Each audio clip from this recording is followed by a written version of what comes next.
트럼프가 25년간 중국이 기술을 훔쳐왔다며 불공정한 무역 정책을 비판하며 한 말이었습니다. 미중 무역 전쟁으로 글로벌 기업들이 중국을 떠나고 있습니다. 중국의 100조 원 이상의 생산 거점을 가지고 있던 애플도 결국 떠나겠다고 했습니다.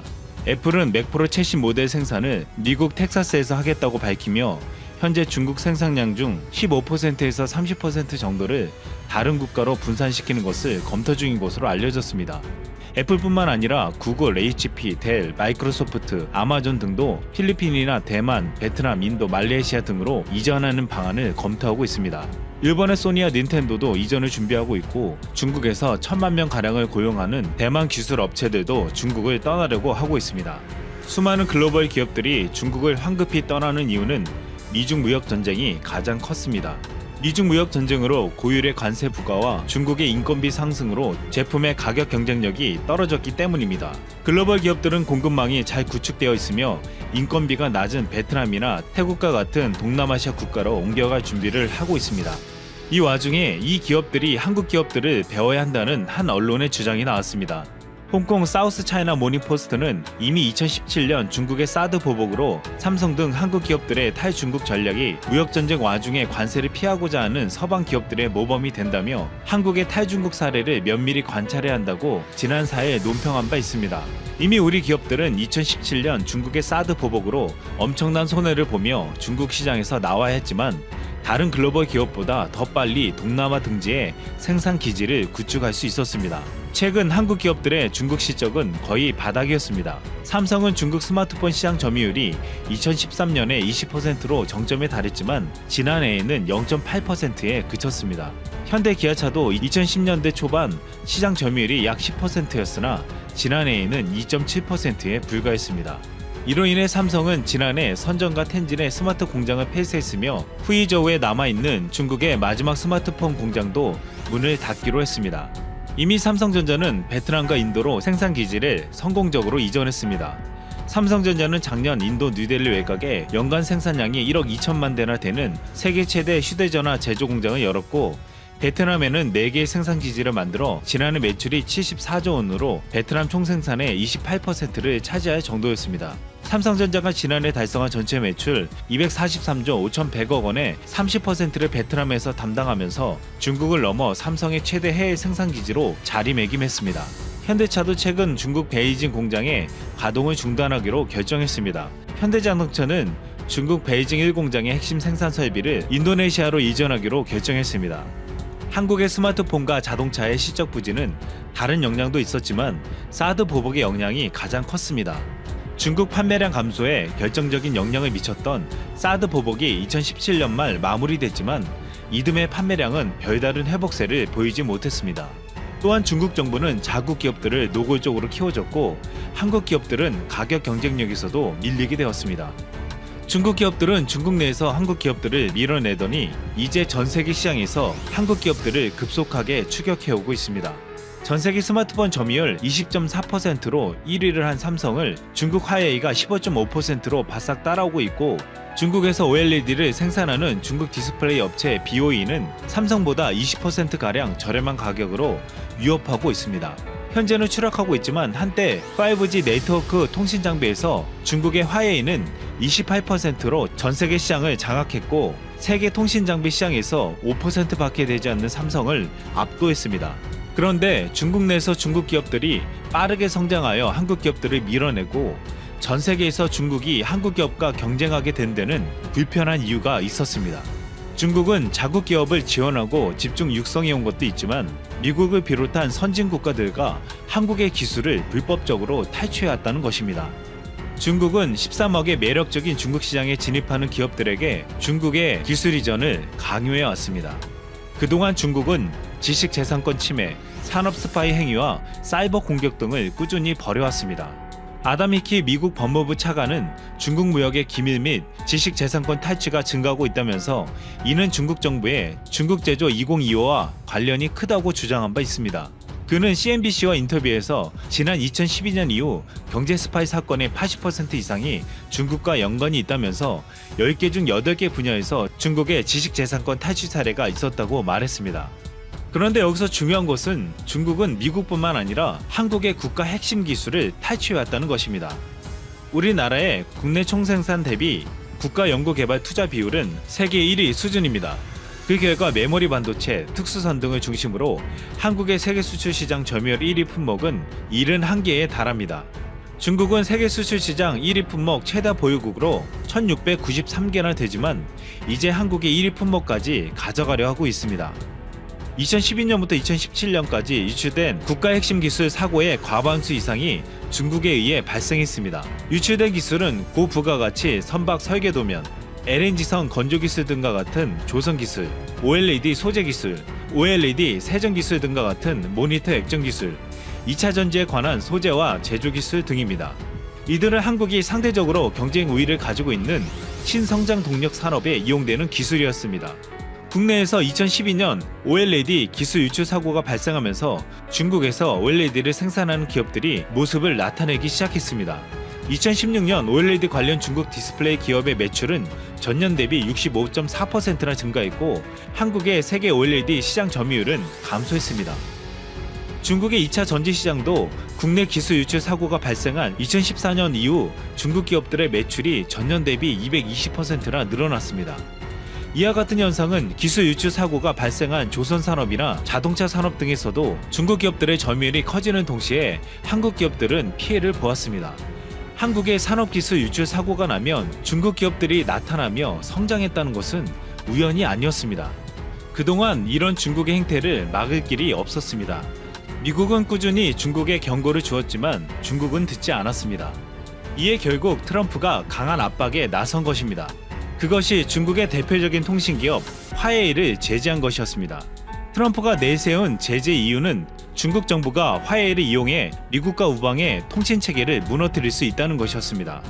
화웨이는 중국 정부 및 군과 관련이 있어 네트워크에 백도어를 심어 중국 당국에 정보를 제공할 수 있다고 의심받았습니다. 또한 미국 법무부는 화웨이 멍한저우 부회장을 23가지로 기소하며 가장 중요한 혐의로 미국의 테크 기업의 기술을 훔쳐왔다는 것을 들었습니다. 미국의 화웨이 제재를 시작으로 미중 무역 전쟁은 점점 커져 장기화될 전망을 보이고 있습니다. 그런데 지금 미국이 중국의 화웨이를 제재하자 삼성이 가장 큰 수혜를 입고 있다는 보도가 나오고 있습니다.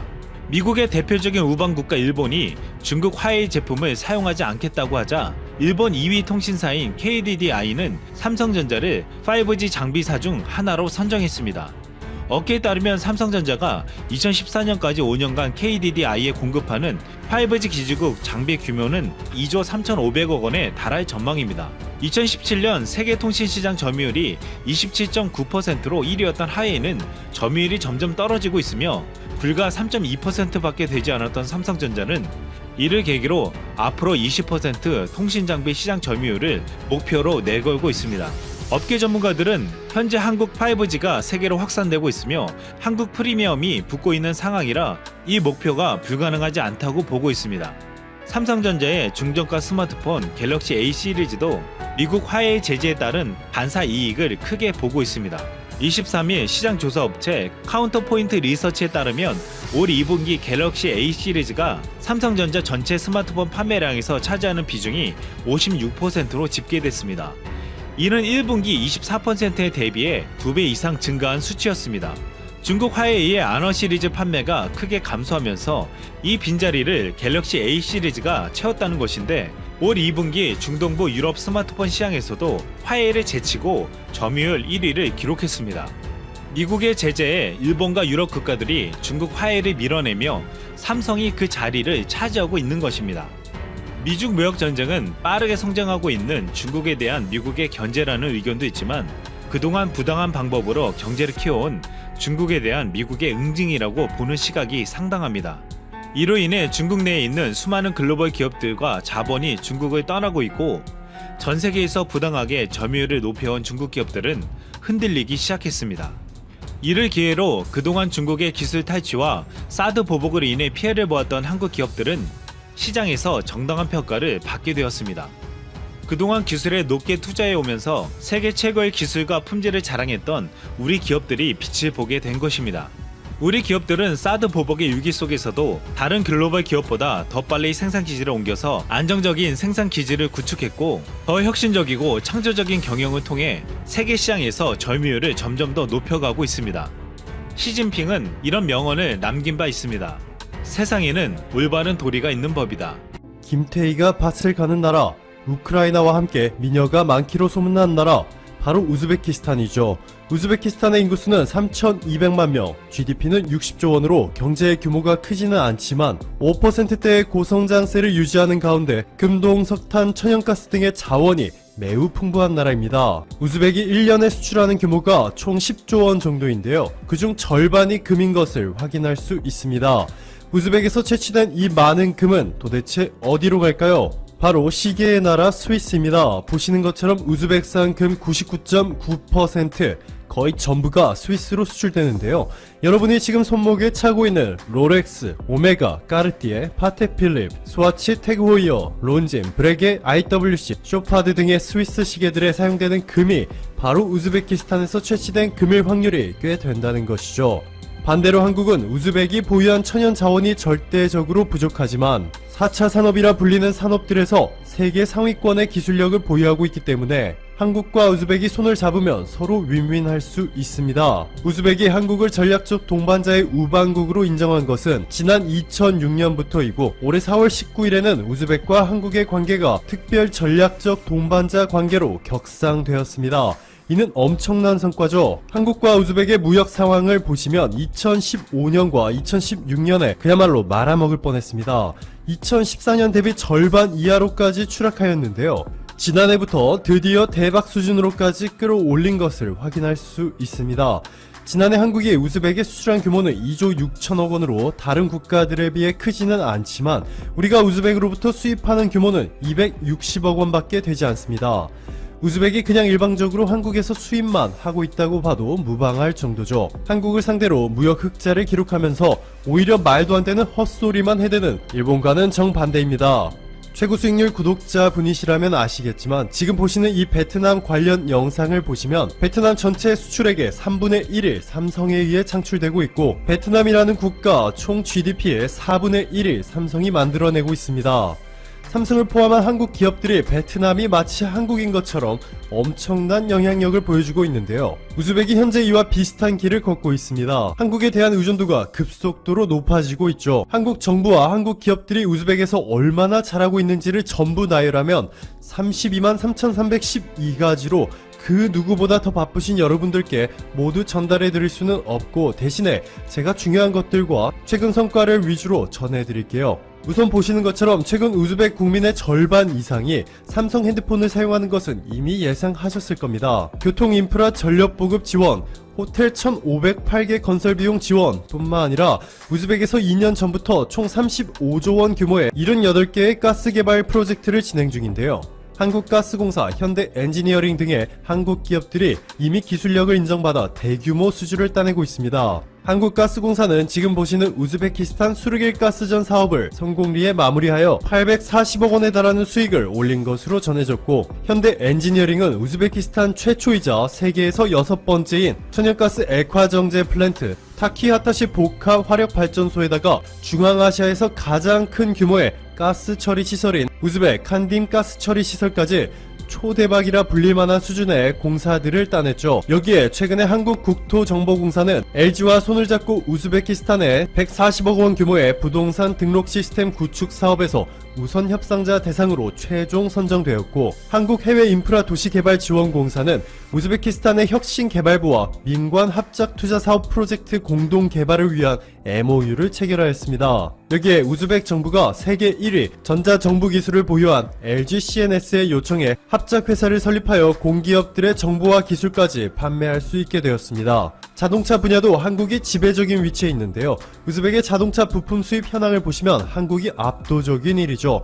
2위인 중국과 무려 30배가 넘게 차이가 나고 있는데 그냥 한국 부품만 쓴다고 보시면 될 정도입니다. 최근 현대차는 우즈벡의 생산 라인을 무서운 속도로 확대하고 있기 때문에 격차는 더욱더 벌어지겠죠. 2017년 320억 원까지 하락한 한국의 우즈벡 직접 투자가 지난해부터 수직 상승한 것을 확인할 수 있는데 앞서 언급하였듯이 올해 4월 한국과 우즈벡의 관계는 기존 전략적 동반자 관계에서 특별 전략적 동반자 관계로 격상되었습니다. 앞으로 한국 기업들의 진출 속도가 더욱 빨라진다는 것이고, 이대로 가면 GDP의 4분의 1이 삼성인 국가 베트남에 이어 우즈베키스탄도 한국에 대한 의존도가 조만간 절대적인 수준으로 높아질